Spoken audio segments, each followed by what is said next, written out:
사실 지난주 떠들썩했던 거는 이제 김용현 변호인단의 감치 논란인데요. 네. 그 감치 처분을 받았으나 그때 신원 확인을 거부하면서 신원이 특정되지 않았다는 이유로 그 집행이 정지됐어요. 네. 그런데 이제 이에 대해서 주말 내내 아무 소식이 없어서 이대로 흐지부지 되는가 했는데 결국에는 주말은 편하게 쉬시고 이제 다시 감치를 하겠다고 어제 밝혔는데 당연한 수순이죠. 뭐 그렇죠. 법원이 감치 명령을 내렸지만 일단 구치소에서 신원 확인이 안 된다는 이유로 뭐 그때 당직 판사가 집행을 정지를 했다라고 전해지는데 집행이 정지가 된 상황이니까 법원 입장에서는 다시 집행을 할 수 있도록 해야죠. 그렇기 때문에 이거는 당연히 감치가 돼야 맞지 않나 싶습니다. 감치 재집행은 이렇게 어떻게 이제 진행이 되는지 구체적으로 사실 저 같은 경우에도 감치 재판을 해본 적은 없어요. 그래서 일반적으로 겪긴 힘들죠. 예, 약간 정말 전설 속의 동물 같은 느낌인데 네. 이게 어떻게 진행되는지 한번 저한테도 설명 좀 부탁드리겠습니다. 일단 집행이 정지돼서 풀려난 상황이니 감치에 관한 재판이 별도로 비공개로 있긴 했잖아요. 그거에 대해서도 같이 판단을 해가지고 만약에 감치를 하겠다, 집행을 다시 하겠다라고 하면 법원 입장에서는 뭐 형사소송법 따라가지고 구인영장을 발부를 할 수 있겠죠. 구인영장 발부해가지고 다시 신원 확인하고 근데 이제 그 신원 확인하는 절차가 그 당사자들이 진술을 안 할 가능성이 또 있으니 아마도 뭐 대한변협이나 이런 데다가 사실조회 뭐 공문 날려가지고 그렇게 받아와서 최소한의 인적사항은 확인한 다음에 아마 집행에 들어가지 않을까 싶습니다. 사실 사실조회만 하더라도 정말 쉽게 확인이 가능하죠. 그렇죠. 외국인 같은 경우에는 뭐 사진을 찍어서 하는 경우들도 있고 아니면 그냥 인적사항 이름 안 밝히고 그냥 외모만 기재를 해서 그렇게 하는 경우들도 있는데 아무래도 구치소에서는 변호사라는 이유에서 혹시 나중에 문제가 될까 싶어서 조금 좀 보수적으로 접근을 한 것 같아요. 네, 이진관 재판부는 비공개로 진행된 감치 재판 과정에서도 또 모욕을 당했다고 하면서 추가 감치 재판을 예고했어요. 네. 이게 각 행위마다 감치를 할 수 있는 것인지 그리고 그건 또 얼마큼 할 수 있는지 한번 설명 부탁드리겠습니다. 일단 전해지는 말로는 뭐 해보자는 거냐라는 발언이 좀 나왔다고 하고요. 재판부에 해보자는 거냐라고 발언할 수 있는 그거는 용기는 저는 참 대단하다고 느낍니다. 어떻게 재판부에 그런 말을 할 수가 있지? 보통 이제 의뢰인의 이익을 위해서 변호사가 지고 들어가는 경우가 많거든요. 저자세로 나가고 일단 핵심 쟁점에 대해서는 조금 세게 얘기할 수 있어도 애티튜드 자체는 그렇게 세게 못합니다. 그런데도 불구하고 그 자리에서 이제 그렇게 발언을 했다라는 거는 아무래도 그 용기가 조금 대단한 것 같고 그리고 별도의 그런 행위에 대해서는 실제로 별도의 행위이기 때문에 별도의 감치 결정을 내릴 수 있는 거고요. 이진관 재판장도 영상에서 그런 얘기를 밝혔죠. 그렇기 때문에 별도로 감치 명령을 할 수가 있고 최대 20일까지 할 수 있기 때문에 기존 거 15일 합해가지고 최대 35일까지 이제 기록을 감치 명령 받은 상태에서 보셔야 하는 거죠. 네. 추가적으로 질문을 하자면 네. 혹시 그 재판장에게 가장 강력하게 어필했던 멘트가 어느 정도였습니까? 제가요? 네. 개인적으로 이거 밝혀도 되는지 모르겠는데 저 같은 경우에는 이거 속기에 남겨주십시오. 이 정도가 가장 강력한 멘트였던 것 같거든요.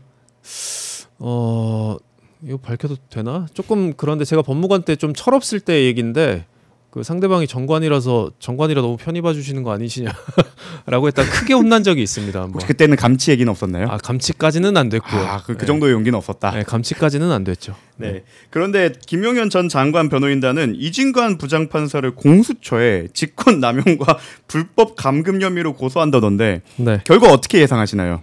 이게 그 같은 변호사로서 상대방이 주장할 논리가 뻔히 보이는데 뭐 지금부터 벌써 뭐 기본권 침해다 뭐다 막 이렇게 얘기를 하고 있잖아요. 기본권 침해이기 때문에 위법한 명령이고 위법한 명령에 따른 후속 절차들은 싹 다 위법하다라는 논리로 갈 것 같아요.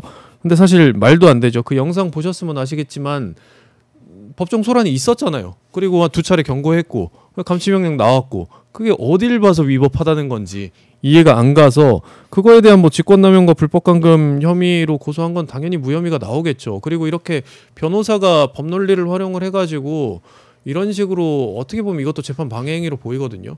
이런 부분들도 변협에서 추가적으로 조금 봐야 되지 않을까 생각이 됩니다. 내란 특검은 이거 자료 모아갖고 대한변호사협회에 참고 자료를 통보하면서 약간 징계를 요청할 것처럼 보이는데 네.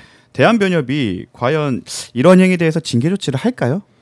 일단은 뭐 고발이 들어갔으니까 이거에 대한 판단은 해야죠. 판단은 해야 되고 내용상으로 봤을 때 변호사들 100에 물어보면 100 다 이거는 징계가 될 것 같다라는 답변이 대부분이에요, 사실. 그렇기 때문에 이 부분은 징계가 안 나오면 오히려 이상하다고 생각하고 나중에 한번 지적을 한번 해봐야 될 것 같습니다. 사실 징계도 징계인데 사실 형사 처벌을 받게 되면 자동으로 이제 변호사 자격이 정지되는 부분도 있어서 네. 좀 실효성이 있는지는 좀 의문입니다.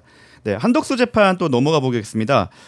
이진건 재판장님께서 이제 밀도 있게 진행을 해서 어떻게 보면 좀 늦게 기소가 됐음에도 불구하고 구속 사건도 아닌데 가장 먼저 공판이 마무리가 되기로 했어요. 그래서 오늘 26일 그 재판 영상을 보면 그 재판장님께서 갑자기 구형이랑 최후 진술 준비해오라니까 그 한덕수 총리가 엄청 깜짝 놀라는 장면도 있거든요. 네. 그래서 공판 이제 26일 날 구형 및 선고기일을 지정하고 공판이 종결되는데 그 1월 21일 또는 28일 정도 선고가 예상되고 있습니다. 이건 어떤 의미가 있다고 보시나요? 일단은 이제 내란 특검에서 기소한 인원이 23명이죠. 구속 기소한 인원이 지금 12명, 불구속 기소한 인원이 11명. 이 중에 이제 한덕수 전 총리가 이제 첫 바다로 선고를 받는 거예요.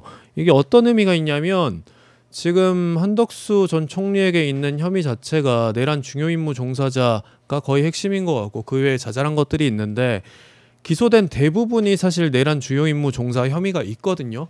그렇기 때문에 한덕수 선고를 보게 되면 만약에 뭐 무기징역이 나온다라고 하면 당연히 이제 내란 우두머리 같은 경우에 그거보다 중한 형이 나와야 되는 거겠죠. 하나밖에 없죠. 네, 하나밖에 없습니다. 중한형이 나와야 되는 거고 이제 비슷한 수준 물론 더 경하게 나올 수도 있어요. 경하게 나올 수도 있는데 사실 무기징역에서 나와봤자 무기징역 상한이 뭐 경합범까지 하면 50년인 거죠. 50년이라서 그거보다 경하게 나와봤자 이제 굉장히 좀 많이 나올 수 있다는 거 그거를 알 수가 있겠고요. 그리고 지금 이제 이거 관련해 가지고 윤석열 재판이 먼저 시작했잖아요. 먼저 시작했는데 지기현 재판부 같은 경우에는 보면 제가 항상 보다가 저도 못 버티고 댓글을 보면 이게 재판장이야 시장바닥이야 하는 댓글들이 항상 있더라고요. 항마력이 약간 필요하죠. 네. 그래서 변호사로서는 보기가 조금 힘든 재판이에요. 힘든 재판이고 그렇게 재판을 진행을 해와서 원래 먼저 시작했으면 먼저 끝났어야 되는데 12월 정결로 뭐 본인이 말을 해놓고도 이제 1월 달로 또 밀렸잖아요. 그래서 이런 것들이 사실 재판을 좀 고의로 지연시키고 있는 건 아닌지 상대적으로 봤을 때 그런 부분들도 나중에 한번 판단을 해봐야 될 것 같습니다. 나중에 그 박제를 위해서 문건일 네. 변호사님이 예측하는 한덕수의 형량. 네. 네, 무까지 네, 나왔네요. 무, 예. 예. 이미 다 읽고 갔고요. 네. 그리고 이번에 재판에서 좀 재밌었던 장면이 본인이 헌법재판소에서 그 윤 전 대통령 탄핵 심판에서 일부 위증했다고 인정을 했어요. 네. 그 계엄 선포문을 받은 적 없다고 증언을 했는데 이제 사후 문서 작성과 파쇄가 문제될 거 우려해 위증한 것이 맞다라고 진술을 했는데 형량이 무거운 내란죄를 좀 피하면서 비교적 형량이 가벼운 위증죄와 대통령 기록물 관리법 위반 혐의를 인정하는 그런 전략인 것 같죠? 일단은 첫 번째로 내란과 관련된 혐의들을 피할 수 있을 것이냐. 일단 못 피하죠. 전 국민이 다 받고 증거가 그렇게 많은 사건이 없어요. 잘 없는데 일단 절대 못 피하고 그 와중에 가벼운 범죄들 같은 경우에 자백을 해서 재판부에 이렇게 어필을 하는 거죠. 이런 것들은 내가 다 자백을 한다. 이제 판결문 쓰기 쉽게 해줄게 라는 건데 소위 판결문 쓰기 쉽게 해줄 테니까 내란 부분 조금만 신경을 써달라고 이제 본인 형량을 줄이기 위해서 어필을 하는 거라고 보입니다.